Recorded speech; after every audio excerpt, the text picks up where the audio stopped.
Hello and welcome back to the Pregnancy and Postnatal Entrepreneurs Collective podcast. I am your host, Niamh Cassidy, business coach and mentor to birth and postpartum workers. And this episode is coming to you about a week and a half late because I did have an unexpected hospital admission. It was all a bit of a whirlwind and a bit crazy, but it does remind me that there are always going to be things that come up in your business, in your real life, that stop you from being able to run your business. And this last week and a half has been that for me. But also the big thing that we do know that comes every year is the summer. And it's really important that if we have children and we base our work life around when they're at school, that we have some plans for our business for the summer. So that is what we're going to talk about today, because when the kids are home and there is a lot more going on in lots of ways, and sometimes we just need to change up how we're doing things and also think about our priorities and how it is that we are going to survive the summer.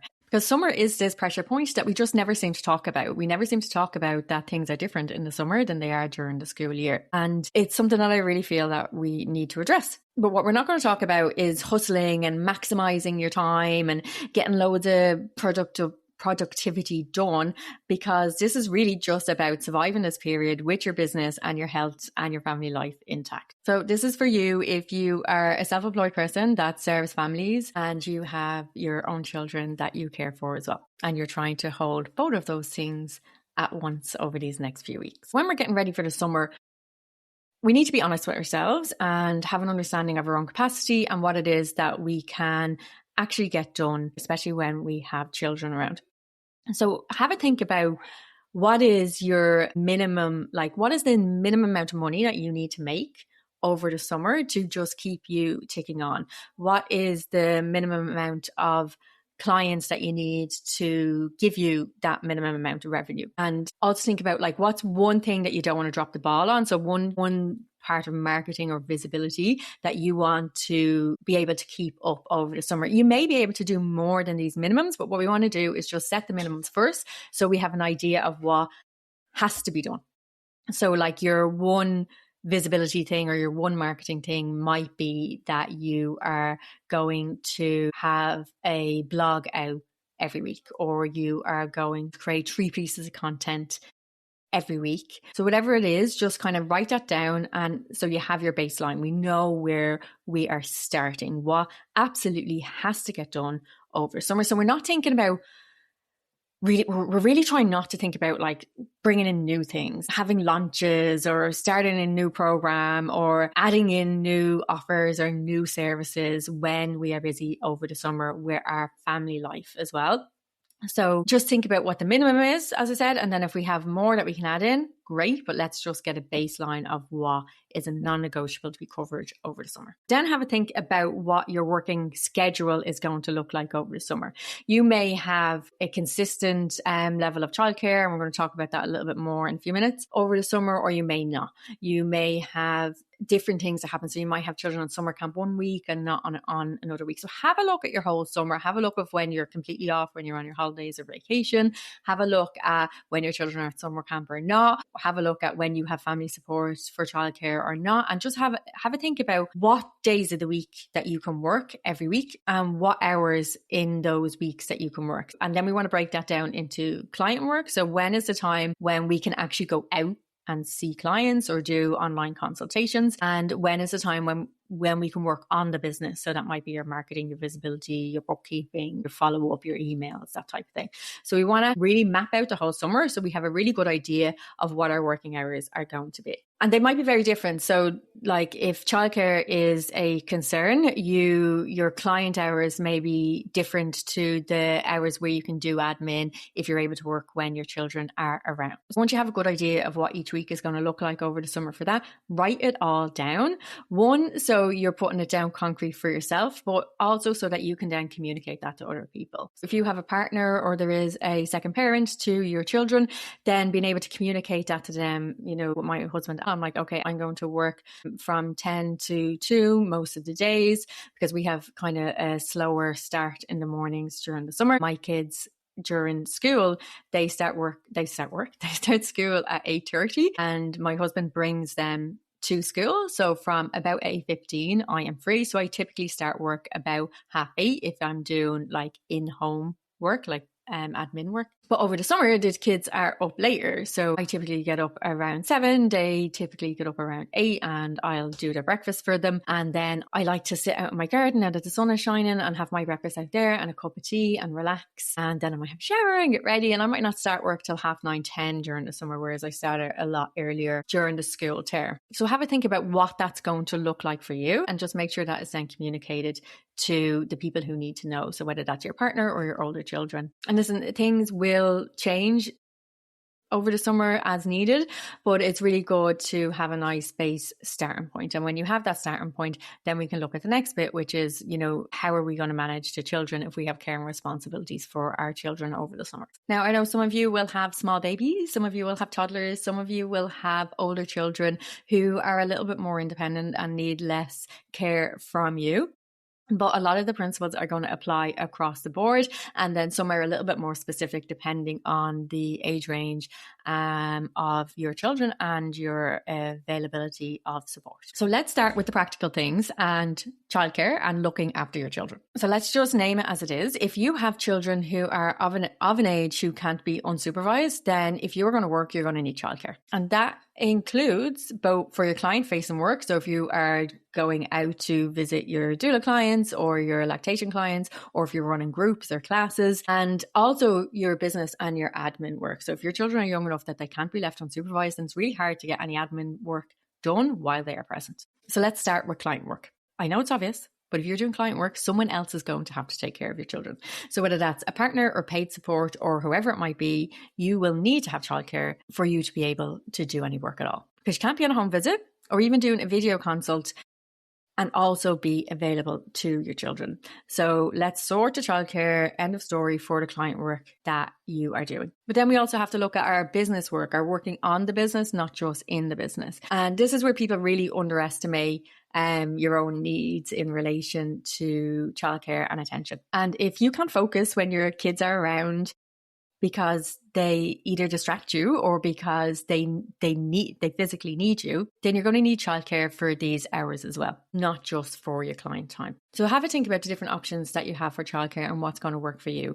Do you have access to paid childcare? Do you have family members that can help you out? Is your partner or the other parent home and they can take a couple of hours where they are focused on the children so you can do work? Could you swap with another parent? So maybe you have a buddy who also works for themselves and you can take turns looking after each other's children so you can get work done. Or if your children are old enough, are you going to use things like summer camps or activities or play dates to give yourself some time to get work done? What I will say is try and get it scheduled in. So don't try and look at it as a haphazard sort of thing. Have a think about what you need and then get it organized. So have a think about what hours you actually need to get your business work done, and then what level of contact you're going to have with clients over the summer as well. And then start to get your childcare in place so that you can do the work that you need to do to keep your business up and running. But if getting childcare just isn't a possibility for you, and I know that is going to be the case for some of you, then that's okay. But you just need to know what your capacity is over the summer. And if that means that you're winding back a lot and you're only doing little bits of working on the business work, maybe in the evenings when the children are asleep, then that's okay. You just need to know what it is that you're working.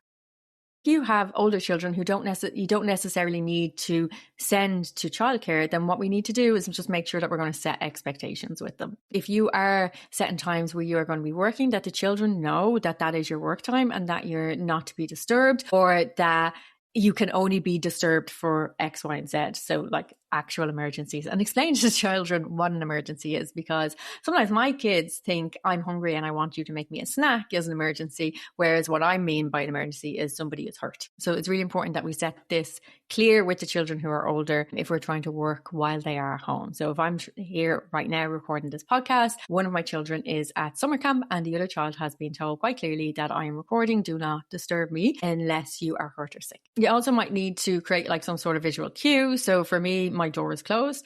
When I'm available, I leave the door to my office open, and when I'm not available, it is closed, so they know Mum's busy, I can't interrupt her now. I know not everybody will have an office, so just being able to let them know if I'm sitting at my laptop, don't disturb me, or whatever it might be. Now, listen, you're probably going to have to remind them. They're not going to get this straight off the bat, especially if they are used to you being consistently available. So, you know, there are going to be bumps in the road. So that's okay. But it's just about being consistent and letting them know. And they will learn over time that when mom says she's busy, she genuinely means it, and I need to leave her alone. So chances are you do have less time over the summer to be able to do all of the work that you want to get done. So things like batching and time blocking are going to be really important. I talk about this all the time. I think it's really important in your business anyway, but it's even specifically more important during the summer to be just really focused on the task at hand and to be able to bring things together to get more done in the shorter amount of time that you have. So one task that I love to batch and that works really well for me and for my clients is social media. And I have a whole workshop in the Your Birth Biz membership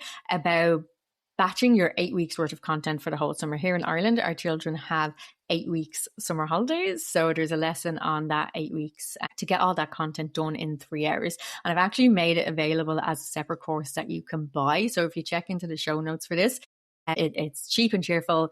The workshop is really, really short, and it gives you a frame and templates to get 8 weeks worth of content done in 3 hours. And this isn't like an empty promise. You actually can get the content done in around that amount of time if you follow the protocol that I've given. So if you feel that might be helpful for you, go check out that course. I've just done it for myself again, because sometimes I forget to practice what I preach. And oh my God, it's just like so amazing to be able to say, okay, I've got all my content prepared for summer. I don't need to worry about it. Now I might add in, I know I will add in a few more bits here and there when I have the capacity and the energy to do that. But at least I know that there's something going out every week, 3 times a week, and I'm covered for that.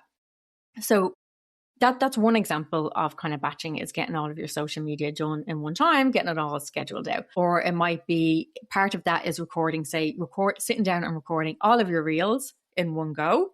So this is where time blocking comes in. So we want to keep doing the same task in a period of time rather than switching tasks. So rather than recording one reel, then editing it, then doing a caption, then posting it. If you record all of the reels in one go, do all of the editing in one go, and do all of the posting captions in one go, you will actually be much more efficient with your time rather than changing from task to task. So you can do this with everything. So you might say from 9 to 10, I am replying to my emails, and that's your time block for emails, rather than just replying to them sporadically as they come in. That will actually take up more of your time than it will if you do it all in one go. Or it might be, say, on the last day of the month, I'm going to take 3 hours and do my bookkeeping, get it all done in one go, rather than saying, oh, I need to add that into my spreadsheet. I need to add that into my spreadsheet as they happen. So time blocking is scientifically proven to save you so much time, because every time we switch task, we lose about 90 seconds. So if you can imagine the amount of time to switch task over a whole day, the amount of time that you're losing is incredible. So we want to keep similar tasks done in blocks together, because that will really save you time. And when you're time short over the summer, that's really important. It also means that you're less likely to get distracted, because when we switch tasks, we often get distracted by something else, and then we switch task again, and then we have to switch back. So really having that focused time can be really helpful. And to make that happen, then it's really important to plan it and to write it down. So I find it much more helpful to do that the night before rather than in the morning, because if I do it the night before, I'm clearer. I can say, okay, I know what needs to happen. This is the times I'm going to do this. This is the time I'm going to do that. And then I can start the day at the time that I said, because that's what I have written down. If I leave it to that morning, then I'm like, maybe I don't really feel like starting right now, or that other thing looks more interesting, I think I'll do that. So if you're anything like me, you really want to get that written down to make sure that it actually happens, and it really will save you time, and you really will be more productive as well. Something else that you might need to consider is managing your client expectations over the summer. So if your availability and your ability to either be with clients or to communicate and respond with clients is different over the summer, then it's just important to let them know. If you have ongoing clients, say for example, if you are a birth doula, or you have lactation clients who have a package with you who you're following through with, if your like admin hours or your contact hours are different over the summer, then just let those people know. Just let them know what to expect so that they have a good understanding of what's happening. Also, you know, when you are fully away, if you're going on holidays or on vacation, letting people know in advance that these are the times where I'm going to be away, and whether you will or will not respond to queries. So some people are happy enough to answer queries while they're on holidays, and other people that have a hard stop where, you know, I'm not available at all from this date to this date. I will get back to you on my return. So just let people know those expectations so that they have it there. Also, if you have people that refer to you regularly, it can be helpful to that they know when you're off as well. So for example, I refer regularly to two tongue tie providers in particular, and both of them are now off for July. They're on annual leave, but they let me know that in advance so that I know then that if I need to refer a client for tongue tie release, that they are not available and I will send them elsewhere, rather than wasting my own clients' time where they're trying to catch up, or I'm sending referrals that are not being seen because those people are on leave. So you want to let your current clients know your availability, but you also might let your community in general know about your availability. So you might put something up on Instagram, or if you have an email newsletter, you might send out a newsletter to your subscribers, just letting them know if your summer availability is different to what it typically would be and what they can expect from you over the summer. And something I see come up over the summer a lot is guilt. So you might be feeling guilty for working too much and not spending enough time, what you think might not be enough time with your children, or what you feel that you're supposed to do, or what Instagram is telling you that you should be doing with your summer and doing all of these activities. Or you might feel guilty for not being as available to your clients, for not responding, maybe for just not even taking on new clients. You might be feeling guilty for not helping people that you feel that you should be able to help, or you might feel guilty for not getting as much done in your business as you wanted to do because you're trying to grow your business, and then you feel that you're not working hard enough and all of that. So listen, feeling guilty isn't unique to birth workers over the summer, but it can be felt a little bit harder, I think, because of the work that we do. So if we are turning down clients who do need support, but we just don't have the capacity to do that, we can feel guilty. And because most of us are mothers as well, we have that guilt around the children, around our family, and maybe not doing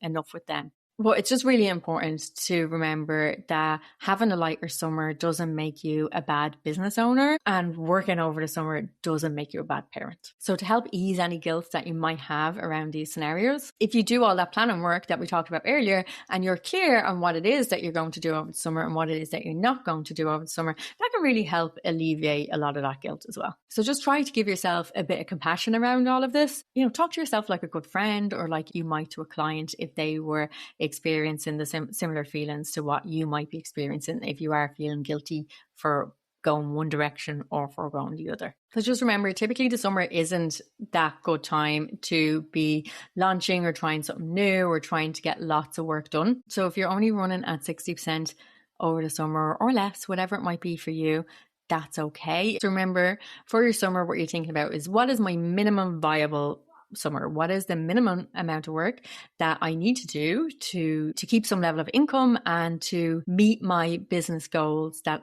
I have? What is your schedule going to be over the summer weeks? Get that written down and communicated to your partner or co-parent or support people and your children if they're that bit older, making sure that you have childcare arranged so that that minimum viable summer can happen, or that your children, if they're older, that they know the expectations of when you're working and when you're not, and do your best to batch and to time block so that the time that you do have is used effectively.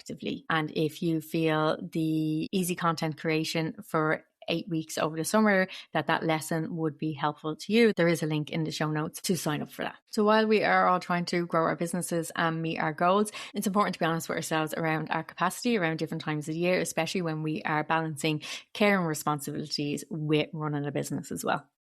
So be kind to yourself, enjoy your summer, get a plan so that it's less stressful, but don't just completely shut down and then feel guilty when September comes.